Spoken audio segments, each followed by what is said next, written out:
حکیم ترمذی رحمۃ اللہ علیہ کا عجیب خواب۔ حکیم ترمذی رحمۃ اللہ علیہ کو اللہ تعالیٰ نے دین کا حکیم بنایا تھا اور دنیا کی حکمت بھی دی تھی۔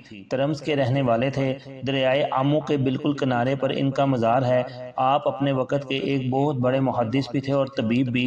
اللہ رب العزت نے آپ کو حسن و جمال اتنا دیا تھا کہ دیکھ کر دل خوش ہو جاتا تھا۔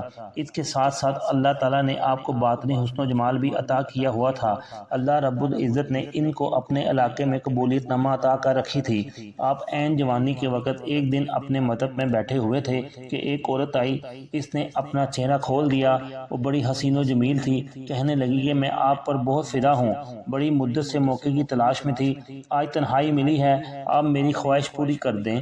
آپ کے دل پر خوف خدا غالب ہوا تو رو پڑے۔ آپ اس انداز سے روئے کہ عورت نادم ہو کر واپس چلی گئی۔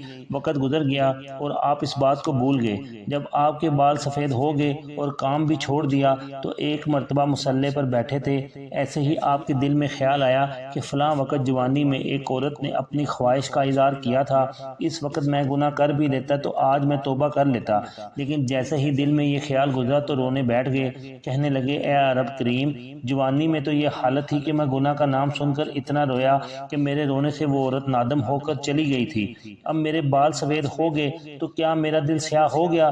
اے اللہ، میں تیرے سامنے کیسے پیش ہوں گا؟ اے بڑھاپے کے اندر جب میرے جسم میں قوت ہی نہیں رہی تو آج میرے دل میں گناہوں کا خیال کیوں پیدا ہوا؟ روتے ہوئے اسی حالت میں سو گئے۔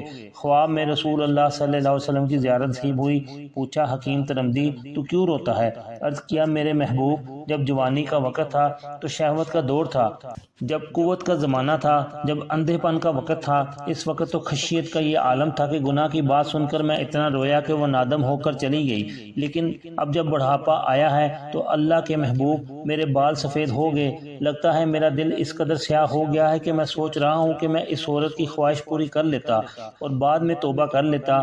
میں اس لیے آج بہت پریشان ہوں۔ رسول اللہ صلی اللہ علیہ وسلم نے تسلی دیتے ہوئے فرمایا کہ تیری کمی اور قصور کی بات نہیں ہے۔ جب تو جوان تھا تو اس زمانے کو میرے زمانے سے قریب کی نسبت تھی۔ ان برکتوں کی وجہ سے تیری کیفیت اتنی اچھی تھی کہ گناہ کی طرف خیال ہی نہ گیا۔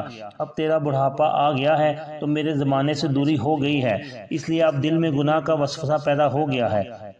اللہ تعالیٰ عمل کی توفیق عطا فرمائے۔ لائک اور شیئر کر دیں، چینل کو سبسکرائب اور فالو کر دیں۔